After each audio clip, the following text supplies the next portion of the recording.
Aleluia. Peregrino na terra. Nós somos peregrinos, né? Um dia Jesus irá voltar. E está próximo esse dia de nos buscar.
Convido aos amados que abrem a vossa Bíblia, na carta que Paulo escreveu a Tito, no seu capítulo de número 2, em versículo de número 11 até o 15. Carta que Paulo escrevera a Tito, capítulo de número 2, verso 11 até o 15.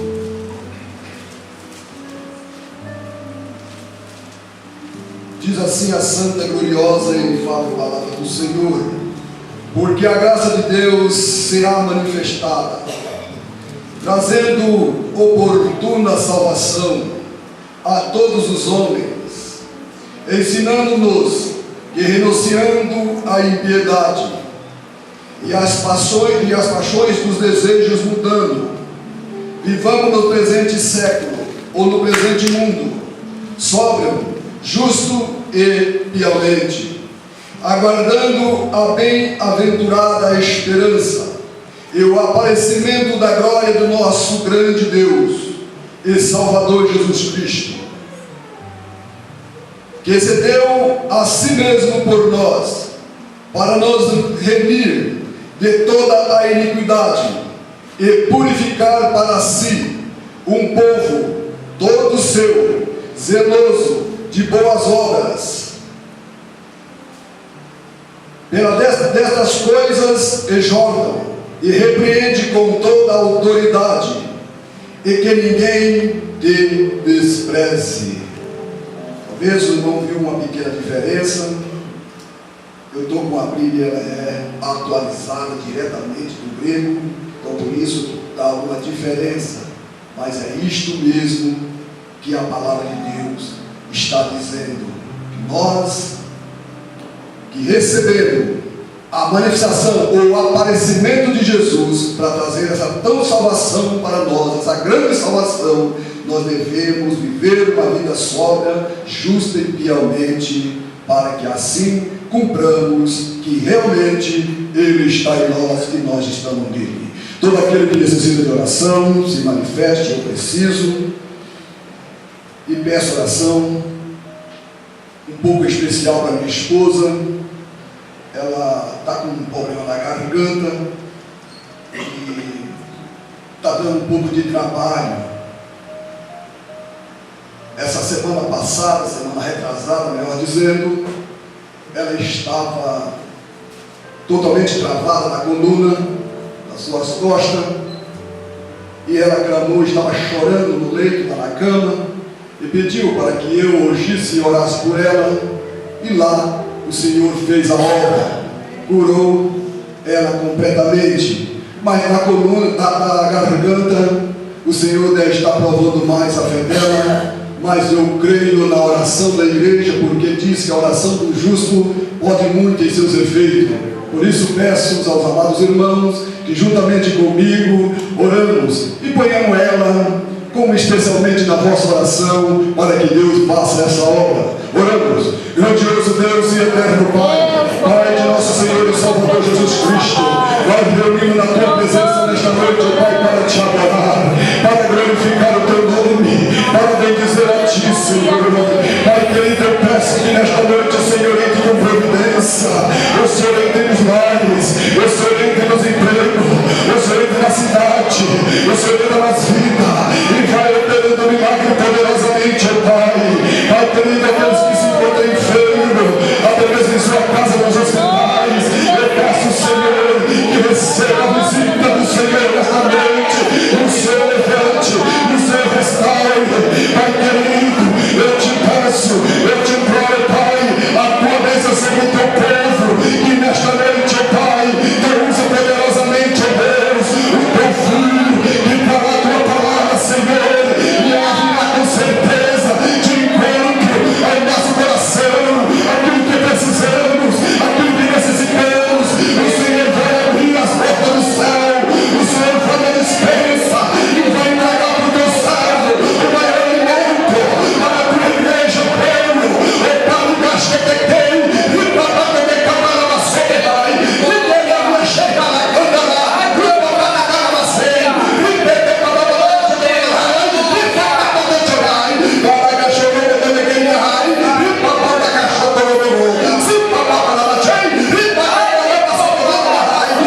irmãos e logo depois os jovens. O Senhor maravilhoso já está aqui nesta noite, aleluias. Vai adorando, irmãos, aquilo que você quer um milagre, Deus vai te dar nesta noite. Vai engrandecendo o nosso Deus, aleluias. Oh Deus maravilhoso.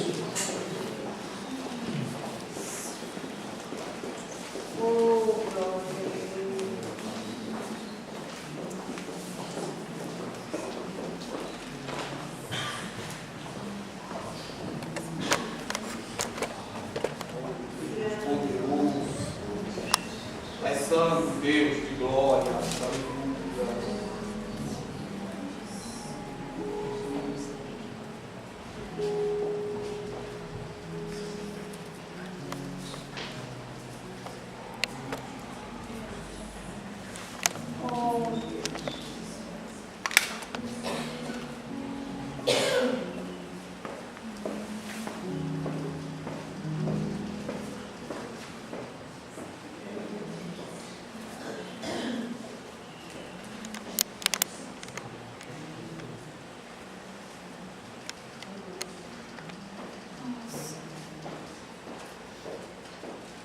Glória a Deus, aleluia. Glória a Deus, Senhor. Glória a Deus, Aleluia.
jovens louvam nessa noite? Vamos ouvir os jovens cantar nessa noite? Logo após a irmã Kátia, a oportunidade.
Deus colocar no seu coração nessa noite. Vai adorando, irmão. O Senhor está aqui. Ele quer te abençoar nessa noite. Aleluia. Vai adorando. É Deus poderoso. Aleluia. Maravilhoso.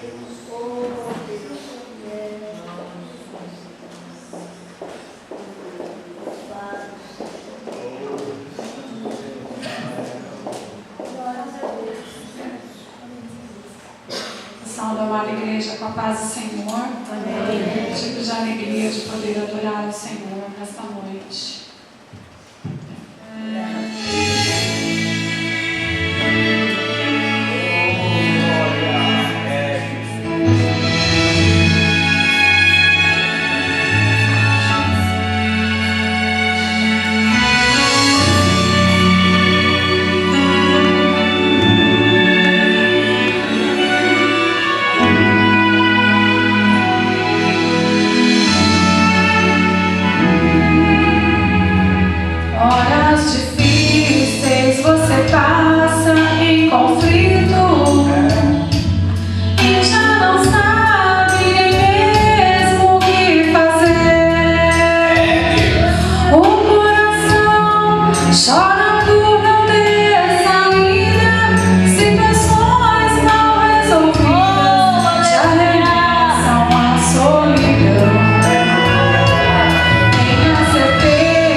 Miriam louva, nós vamos retirar a oferta nessa noite.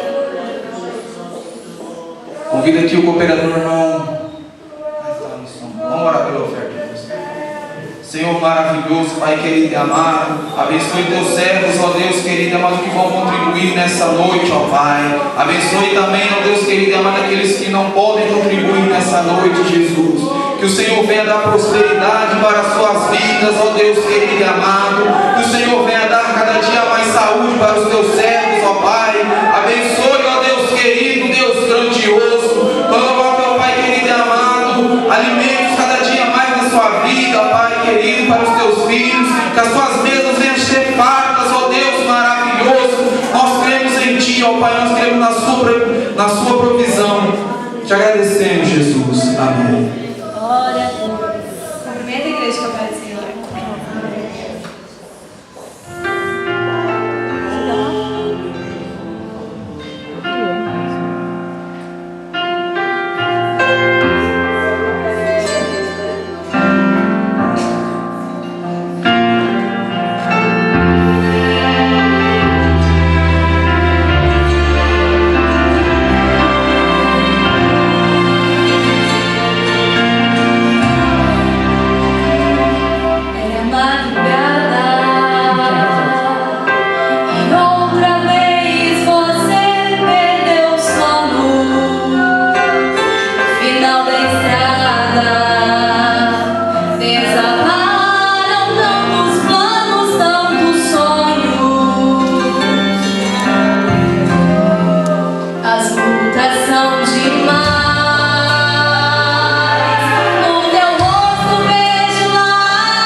também a irmã Andressa, que tem um louvor nessa noite.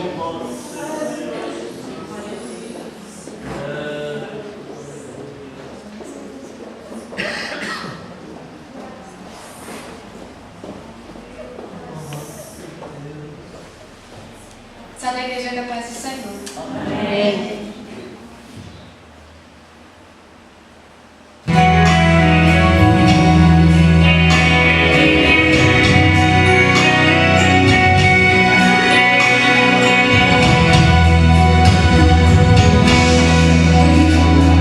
Estou mais uma vez aqui, vim falar contigo. Apenas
Deus aprove pessoas estar no seu templo para ouvir a sua voz, a sua palavra e bendizer, né, o nome santo do Senhor.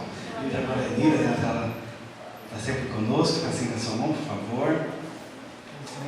Isso, aí por gentileza, olha que bênção do céu tê-lo conosco aqui, que Deus abençoe, né, grandissimamente a sua vida, está sempre conosco. Os irmãos de lá, está no fundo lá, é um prazer tê-los conosco aqui, que Deus abençoe grandissimamente, né, a vossa vida, esse casal, família, que as crianças estão ali também participando da atividade, né, das crianças do Ministério Infantil da Igreja.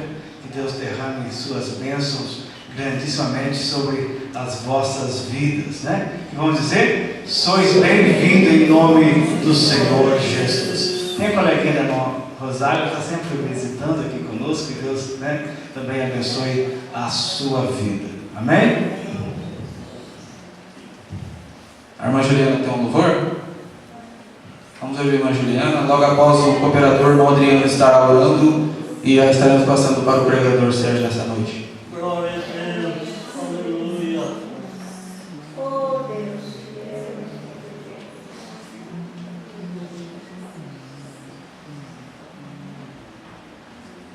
Meu Deus. Abençoa, Deus, Jesus. É santo. Aleluia, Deus.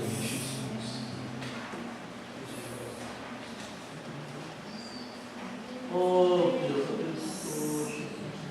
Glória seja dada. É, Deus.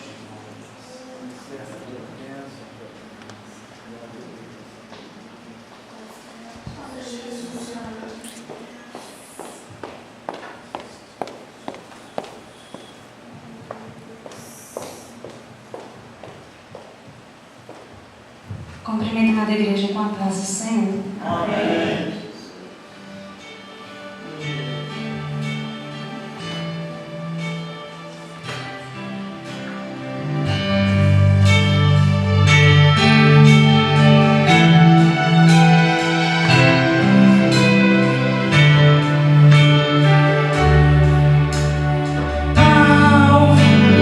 Mais que a neve eu quero ser, pra te honrar.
Deus e eterno Pai. Mais uma vez, Senhor, estamos na Tua casa para Te louvar e Te exaltar e Te engrandecer, ó Deus, ó Pai. Ó Senhor, abençoa, Pai, Teu servo, Pai, ministrar a Tua palavra, Senhor. Venha falar com a Tua igreja, com o Teu povo, ó Pai, para que nós venhamos Te exaltar e Te engrandecer nesta noite, ó Pai. Amém. Glória a Deus. Convido a igreja a abrir as nossas Bíblias do Evangelho que escreveu Mateus, Evangelho de Mateus, capítulo de número 24, versos 36, 37 e 38.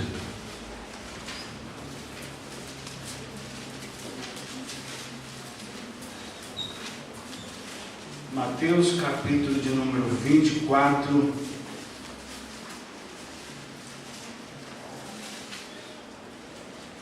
do verso 36 a seguir. Nos diz assim: porém, daquele dia e hora ninguém sabe, nem os anjos do céu, nem o Pai, nem o Filho, mas unicamente meu Pai. E como foi nos dias de Noé, assim será também a vinda do Filho do Homem. Porquanto, assim como nos dias anteriores ao dilúvio, comiam, bebiam, casavam e davam-se em casamento, até ao dia em que Noé entrou na arca. E não o perceberam, até que veio o dilúvio e levou a todos. Assim será também a vinda do Filho do Homem. Podeis se assentar. Irmãos, antes que começamos a falar a verbalização das Escrituras, os avisos, terça-feira culto de ensino, né? E quarta-feira ensaio com as irmãs, e tem uma observação que os jovens não faltem, né? E quinta-feira é o culto da vitória, tá? Venham todos participar do culto da vitória, amém, irmãos? Glória a Deus, animado? Então vamos para a palavra do Senhor, que essa traz ânimo e esperança e anela os corações, né? Aleluia! Deus sempre nos ensina a muitas verdades das Escrituras, e uma dessas é o que está aqui no Evangelho de Mateus. Então, tem esse texto, se a gente for ler a Lucas capítulo 17, o verso 26 e 27, também fala também de Noé.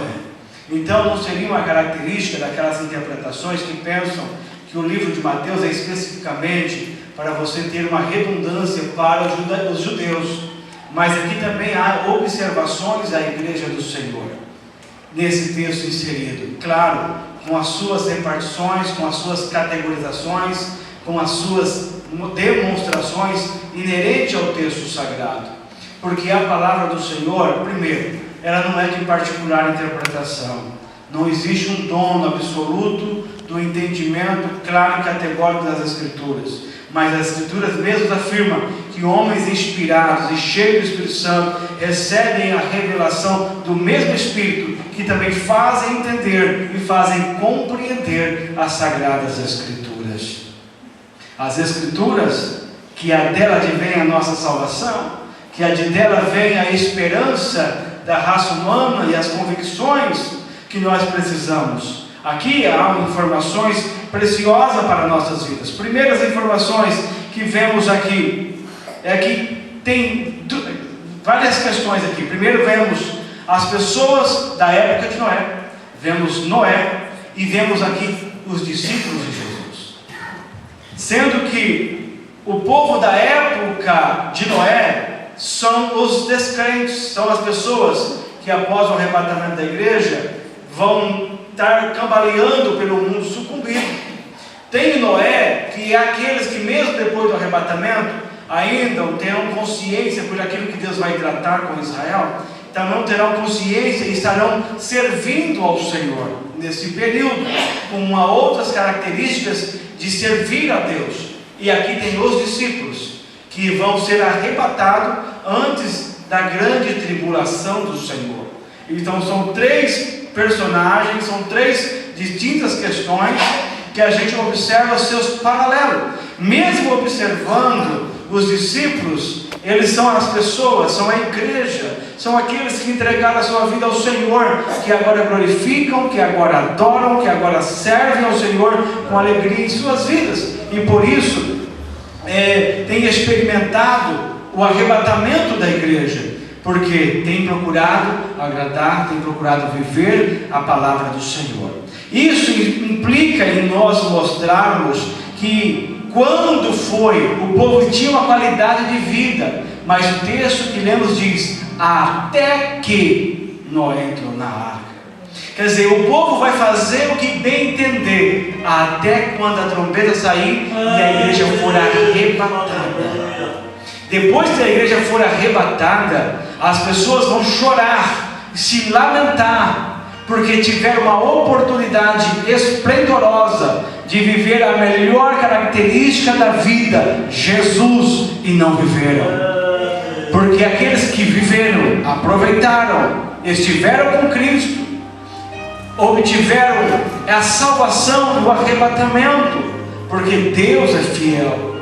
E aí eu quero pensar com meus irmãos as características que estamos vivendo os dias de Noé, porque Jesus dá uma afirmação a esse povo: ninguém sabe o dia, ninguém sabe a hora, mas como foi até que aí todo mundo vai dizer, porque o povo pregava que um povo ia ser arrebatado, isso aí aconteceu.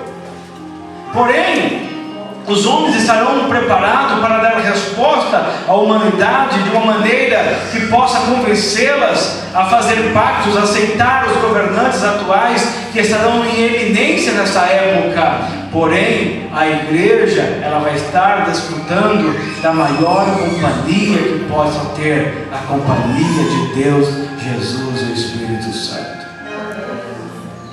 Quando nós olhamos, é uma das maiores características hoje, é a característica de não se importar com a palavra de Deus.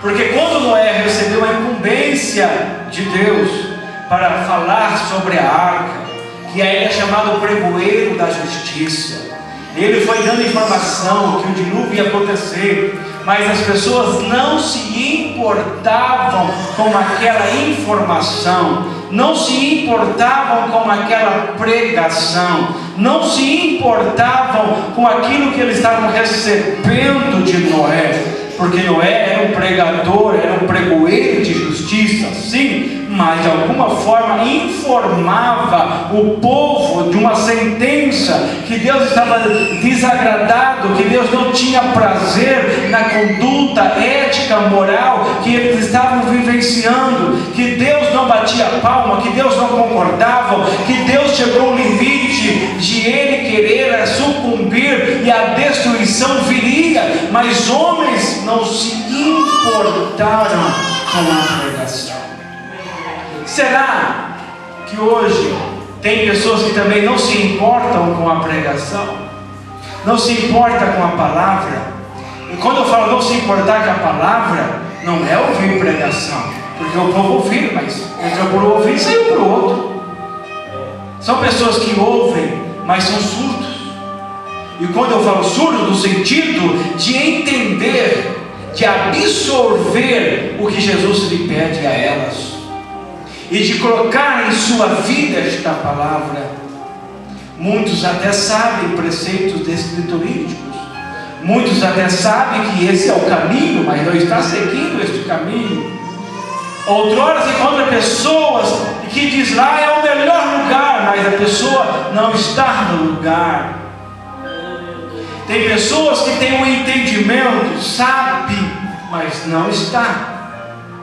Quando a gente olha para esse texto, a advertência de Jesus é levar o povo, os seus discípulos, a entenderem e a refletir, a saber que essas questões são importantes.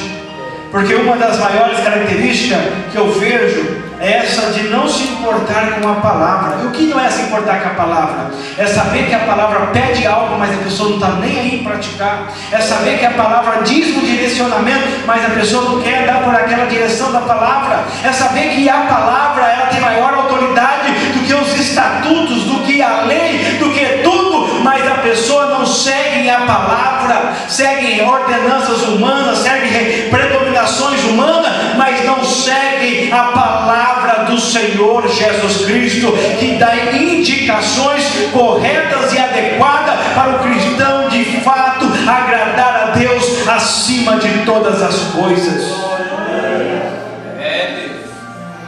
Quando há essa deturpação da palavra, quando há essa desvalorização, porque eu não posso saber que isso é o cânon sagrado, que a revelação está aqui, que a verdade está aqui, que tudo está aqui, que Jesus mesmo disse: examinai, porque daqui sai a salvação. Quando eu não estou nem aí no que a palavra diz. E quando você olha para a sociedade, e a sociedade que diz cristã, a sociedade que diz religiosa, a sociedade que diz não sei tantas coisas, que fala que diz até o nome de Deus, mas nas suas qualificações e nas suas atribuições não tem nada de Deus, eles estão longe de Deus. Deus, poderoso. Andando de fato na contramão de Deus. E aí se enganam pensando que de fato estão agradando a Deus, quando de fato não estão agradando a Deus. Jesus está ensinando a verdade, que nos últimos dias há uma semelhança com aquilo que aconteceu no dilúvio, para não se enganar, assim que Deus destruiu, porque ficar naquele falso discurso: Deus é amor, então Ele não aplica a sentença, Ele não vê juízo. Deus, Ele dá oportunidades, oportunidades, oportunidades, oportunidades. Quando não tem mais jeito, então Ele aplica uma sentença de castigo e de juízo. Então Jesus está ensinando isso, que destruiu os dias de Noé. Ele nos diz que para que nós possamos ser capazes de discernir os tempos e saber que o fim está próximo. Jesus falou isso para que possamos discernir. Discernimento é uma coisa importante em saber. Até é um dom espiritual, dom de discernimento, para não ser engodado e enganado pelas situações da época, porque as pessoas têm que entender e discernir. E Deus sempre falou para um profeta que diz que o povo não sabe discernir entre o lado esquerdo e o lado direito. O povo vai muito por algumas ideologias, vai muito pelas falácias, e nós temos que discernir e entender o que são falácias, o que são palavras de Satanás, o que é engodo, porque o povo não sabe. Conforme parece uma liderança conduzindo, as pessoas vão indo, elas não têm. Quando Deus disse para o profeta Jonas, quando ele cortou lá, mandou o bichinho, cortou a árvore, Jonas ficou bravo, ele disse: Jonas, você está bravo com um povo que não sabe discernir. E olha que os assírios que Deus se refere aí eram pessoas violentas, eram pessoas pecaminosas, eram pessoas destruídas. Mas quando ouviram uma pregação de Jonas, o que elas fizeram? Elas mudaram o seu aspecto de vida, porque elas valorizaram a palavra. Mas hoje tem pessoas que vão passar pelo juízo porque não estão ouvindo a palavra. Vai vir o arrebatamento da igreja, não vai subir, sabe por quê? Porque é nominal de uma denominação, mas não é no know-how dos céus, das sagradas palavras do nosso Deus. Aí é religioso de carteirinha, tem tudo documentado, né? Apresenta o naipe institucional num brilhantismo maravilhoso, mas quando deveria apresentar as características do Evangelho.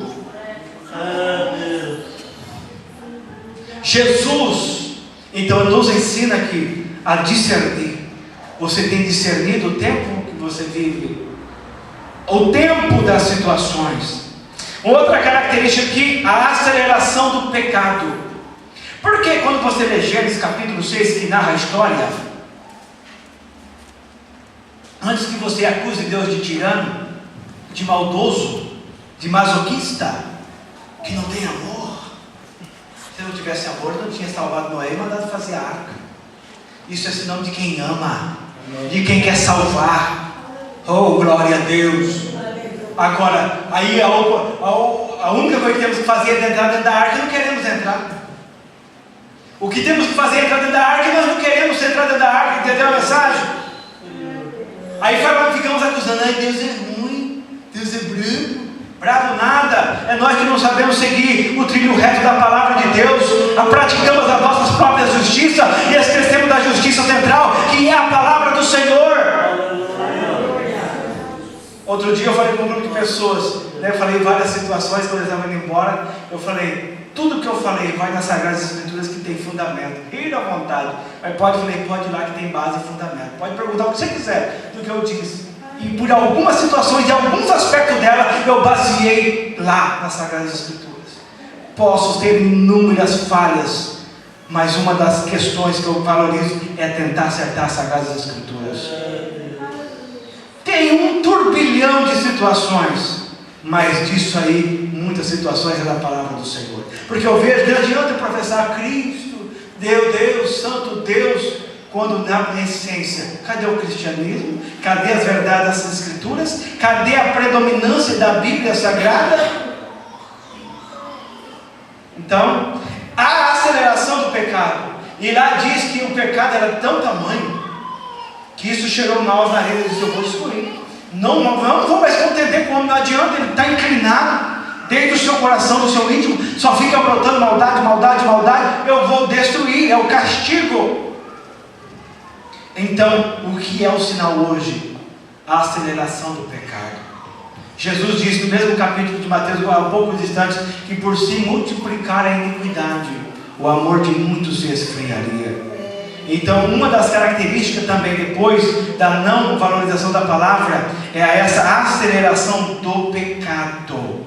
E aí, meu irmão, para lá, para cá, pecado na sociedade não é política. Candidato a presidente, candidato a senado, candidato a deputado, candidato a governo, deputado estadual, não tira pecado. Quem só tira pecado e muda a sociedade nessa época é Jesus Cristo. Agora a sociedade vive em pecado, vive em iniquidade, chamando Deus para briga e depois fica: ai governador, ai presidente, arruma minha situação. Quer arrumar a situação? Pede perdão para Deus, muda a vida, e aí Deus vai fazer chover bênçãos sobre nós. Porque o que acontece na sociedade? Isso. Vive uma bancarrota de iniquidade e depois quer que fica lá para canto, fica lá não sei o que, e não sei o que, não vai, e aí vai de mal a pior mesmo. Só vai mudar quando se arrepender e voltar para Jesus. E aí teremos mudança de vida numa sociedade melhorada, porque daí impera a paz dos céus. Então o que acontece quando Deus destruir? A falta de separação espiritual. Lá em Gênesis 4 não tinha. Aí diz que os filhos dos homens se envolveram com as filhas do mundo, do pecado, né? Aí aquela ali não é uma questão, é de linhagem que aconteceu. Ali muitos vão querer dizer que é anjo, não é anjos não, é simplesmente uma linhagem que seguia Deus, acabou se envolvendo com uma outra linhagem. E aí dessa questão de DNA, se envolveram até que nasceram os gigantes e tal, e desenvolveram essa questão, tanto que era fisicamente, não é como a mitologia grega diz, que eram os semideuses que tinham, os deuses que tinham envolvido, e nasceram os semideuses. Isso aí é tudo questão da mitologia grega, que inventa, que cria situações. A palavra de Deus está dizendo que são um grupo de pessoas que serviam e se envolveram e se abraçaram no mundo de iniquidades. E aí Deus vai dizer, porque Deus exige total separação do liberalismo, da falsa religião, e assim por diante vai dando sequência para nós entendermos. Deus exige total separação. Hoje, quando nós lemos na lição bíblica da escola dominical, quando Deus disse a Arão, que falou da sobriedade do ministério, porque tem muitos obreiros que não estão embriagados pelo poder, embriagados pelo sistema, embriagados. É o que dizia a lição, é só ler lá a sobriedade do obreiro, quando ele disse para Abraão, quando eles, os filhos deles, Nadab e Abiú, ofereceram fogo e sangue porque estavam autorizados dentro do templo, Deus disse: vocês não vão mais beber bebida alcoólica, porque isso não dá certo, não funciona. Porque Deus exige. Por que ele falou? Para que haja diferença entre o sujo, entre o imundo e o limpo, para que haja separação entre o certo e o errado. Então Deus exige uma total separação deste liberalismo que existe por aí, esse hedonismo desenfreado. Eu não estou falando de contentamento das pessoas, eu não estou falando de entretenimento sadios, eu estou falando de hedonismo, essa safadeza do pecado que as pessoas vivem aí fora. É uma outra característica. Aqui é a aceleração do pecado, e aí o mundo vai de mal a pior. A falta de padrões morais. Parece que em nossos dias vale tudo, não há um padrão, mas ainda Deus, deve ver que Deus continua sendo o padrão, que Jesus continua sendo o padrão. Por isso que Jesus, o escritor de Hebreus, escreveu dizendo, olhando para Jesus, irmão, porque se você olhar em outras fontes, há uma decepção total, há um desenvolvimento que não passa, uma credibilidade mas eu louvo a Deus que Jesus sempre disse: em verdade vos digo, porque Ele tem crédito, Ele é a verdade, Ele é a vida. Aleluia. Falta de padrões morais.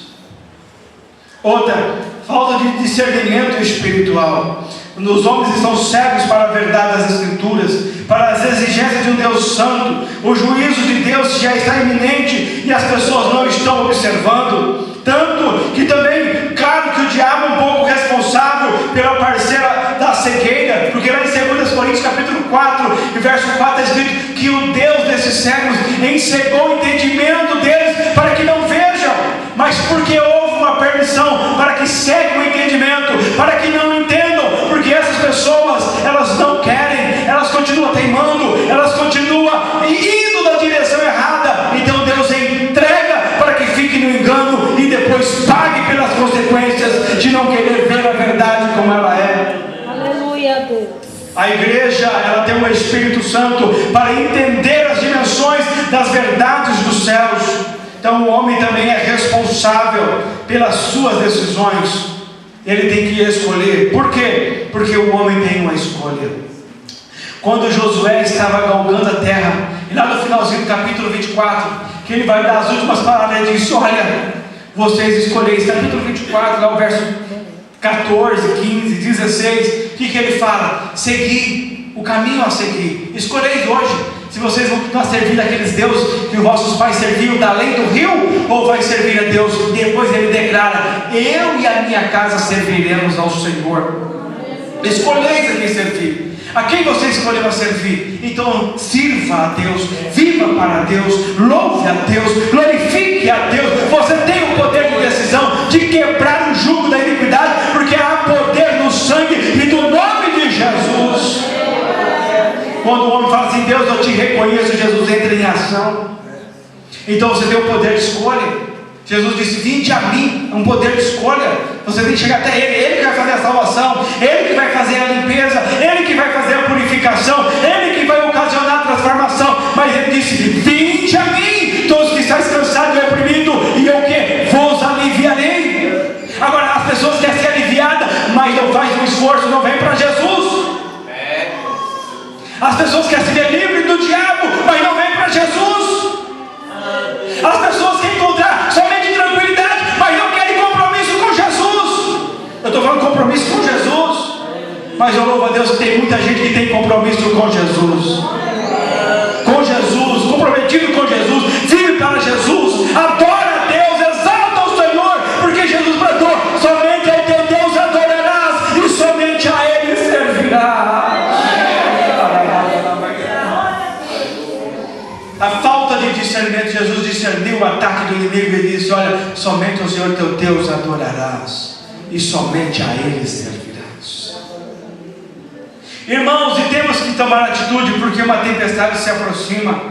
No caso do dilúvio, quando Jesus falou, o que aconteceu? Veio uma tempestade, veio a chuva, veio o dilúvio, que começou a chover muito forte, e as pessoas não estão preparadas para lidar com ele. E só tem um jeito, irmão, para lidar com ele. Na época era a arca, e para lidar com o que há de vir, a grande tribulação e tudo que há de vir, só tem um jeito: arrebatamento da igreja, estar comprometido com Jesus. Senão, meu irmão, vai encarar a grande ira do Cordeiro de Deus, como está lá em Apocalipse capítulo 6 e os últimos versículos, que diz: quem vai subsistir à ira do Cordeiro de Deus? Porque daí é o castigo de Deus para os homens que viveram dissolutamente, desrespeitaram a santidade de Deus. E aí Deus, porque Ele é justo, vai aplicar a sentença. Isso vai acontecer. Então vai se aproximando. Então o arrebatamento da igreja e a grande tribulação estão no horizonte, e o homem ainda está se preparando para o encontro com Deus. Então vejamos, ficamos atentos tudo aquilo que Deus está preparando para fazer. Este mundo caminha para o juízo e ainda não percebeu a magnitude da tempestade que está vindo de destruição.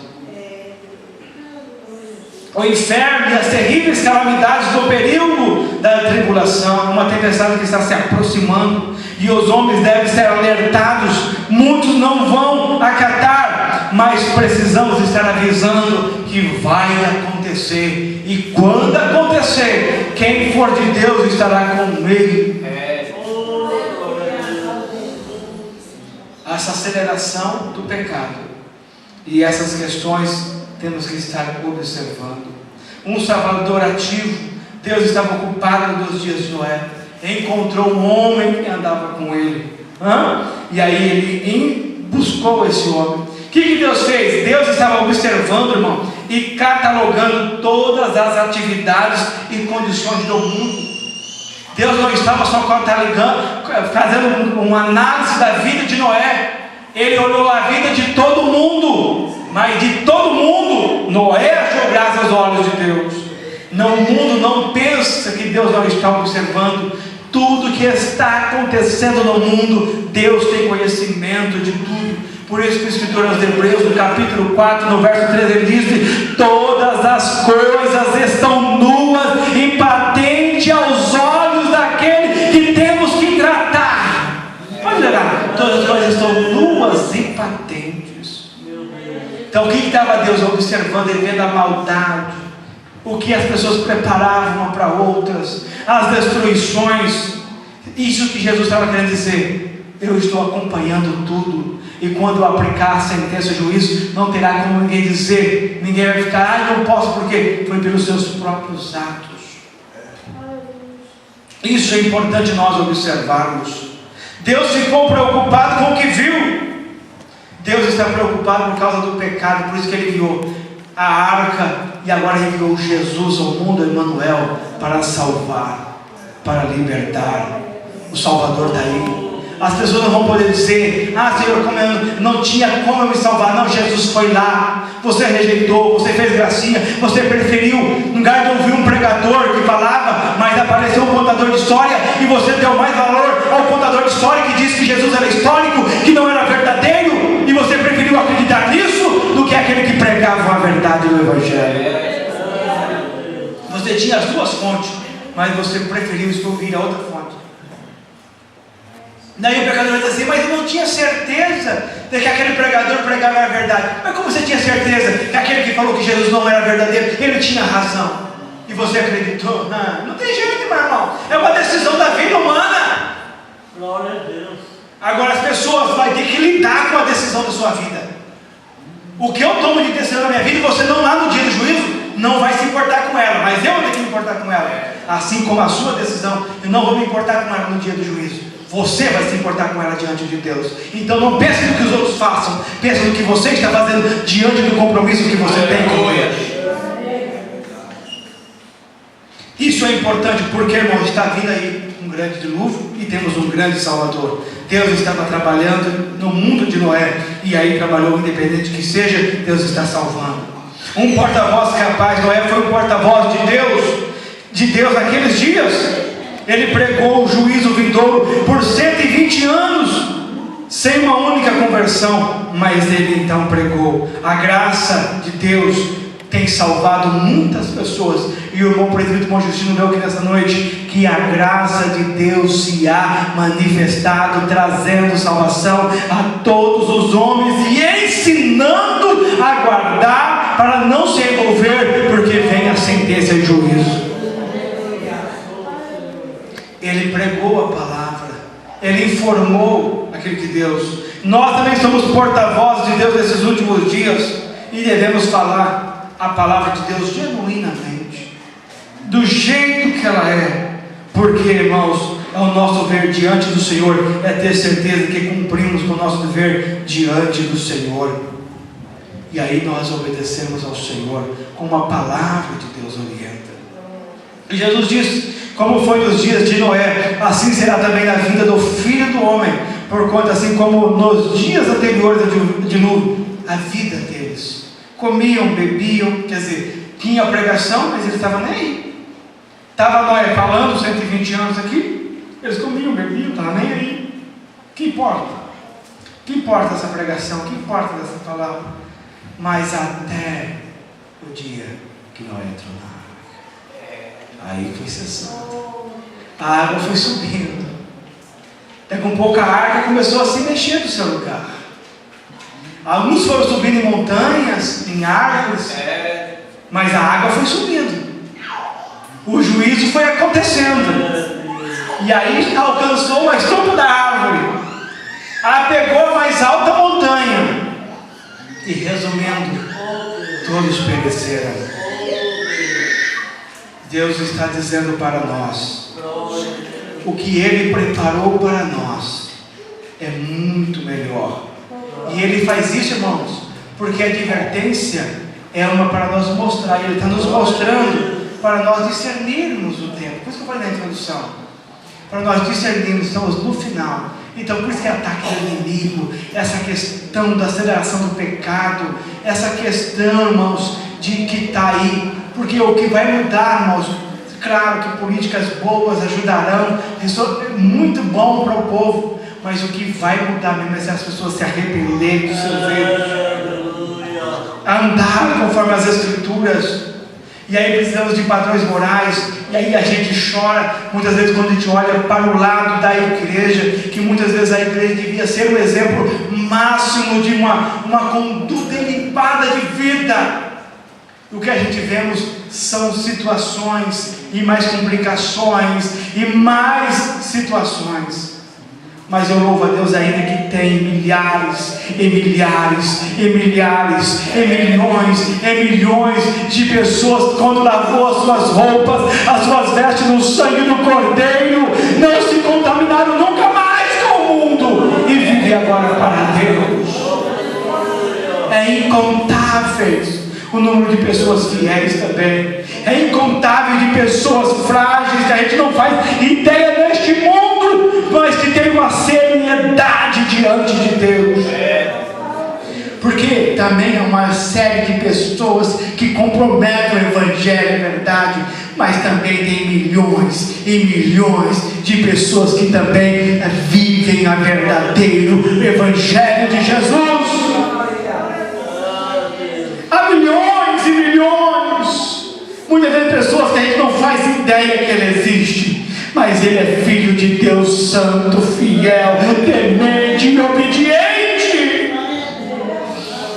Oh, glória a Deus. Talvez o nome dele nunca foi em cartaz de divulgação, nem daqueles cartezinhos digital de uma atividade religiosa, mas é um crente temente, fiel a Deus, que naquele dia Deus vai dizer, Jesus vai dizer: vinde bendito de meu Pai, possuí por herança o trono que eu preparei, porque foste fiel. Aleluia. Louvado seja o nome do Senhor.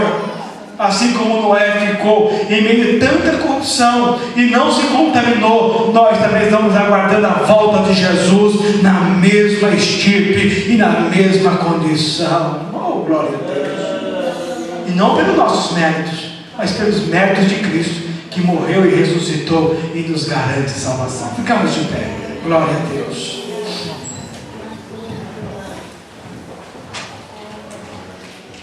Oh, glória a Deus, louvado seja o nome do Senhor. Trabalho na casa do Senhor.